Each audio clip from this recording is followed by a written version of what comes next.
now? Right. TJ Harlista 7. My name's Dave Perez. I'm living in Orlando, Florida right now, and I'm a Harlista.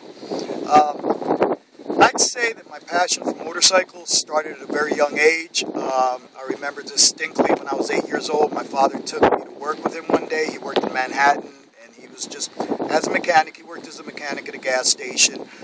And when he was working there that day, a lot of his friends were dropping by and visiting and stuff. And one person, Tony, really stood out to me. He came riding up in this gold-colored chopper. It was a Sportster. I'd say it was about 1972, 73 at that time. Just the whole persona and image and the character of the individual that rode up when I hung out with him and everything, it just stuck to me, and it really, it gave me that love for two wheels right at that moment and stuff.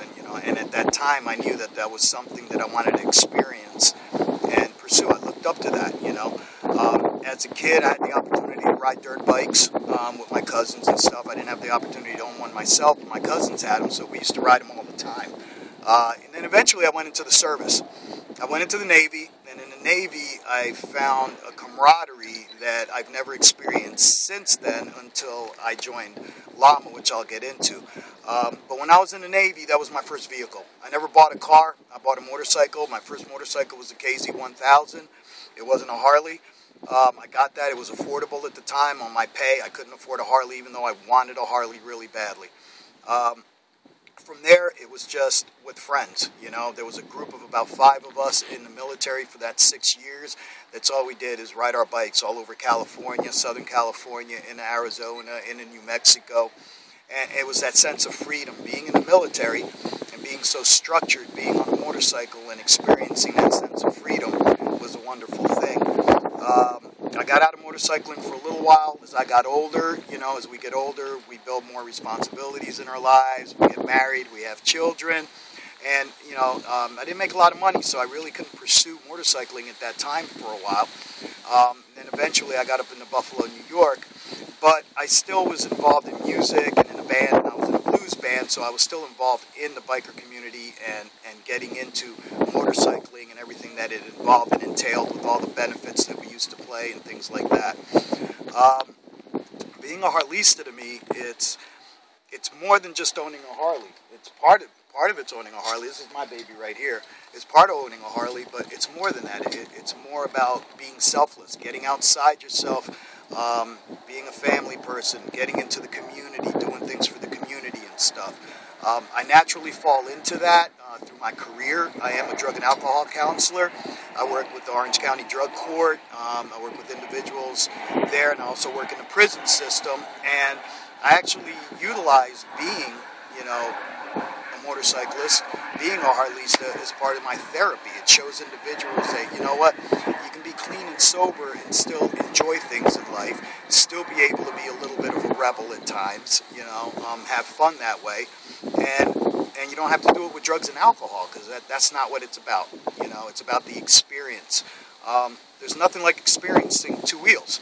We live in a community, we live in a society where we do everything in boxes. You live in a box, you drive to work every day and back in a box, your office is usually a box, you go to the bathroom in a box, everything's a box. And when you get on a motorcycle and you're on your Harley and you got that rumbling going on and you're on the open road, it's that sense of freedom. You feel like you can go anywhere.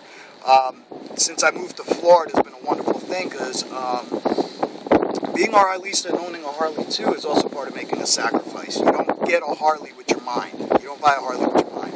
You buy a Harley with your heart and your balls, and that's what it's about. When I go out there and I'm riding, that's my main form of transportation. I gave up the car.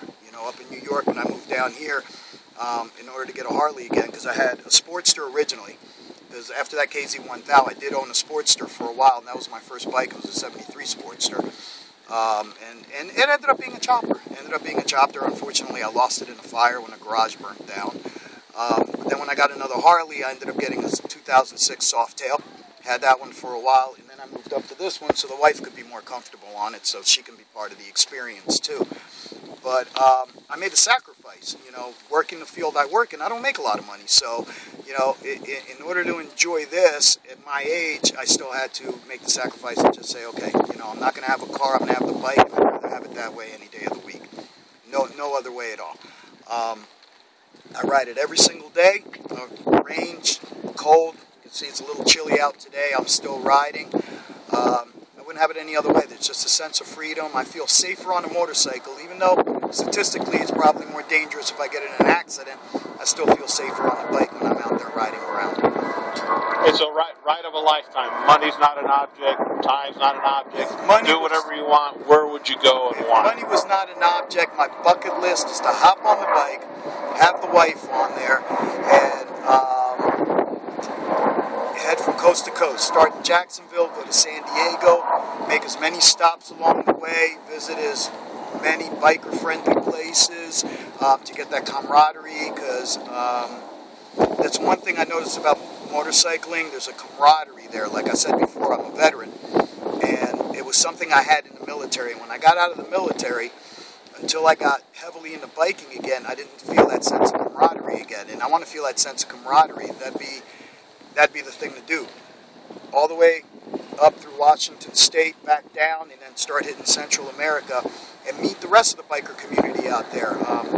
Link up with other Harlistas, enjoy the food, the dance, the music, and just, you know, the commonality, because that's our common thread. Being on two wheels is our common thread. Everything else is forgotten on that. It doesn't matter what your politics are. It doesn't matter, you know, who your favorite baseball team is and everything. The common bond is that we're all on two wheels, and we all get along that way, and it's a wonderful thing. So tell me, one person comes to mind that inspires you, that you look up to, that I'm going to get on the bike, I'm going to ride with that person, whether they're a rider or not, but dead or alive or whatever.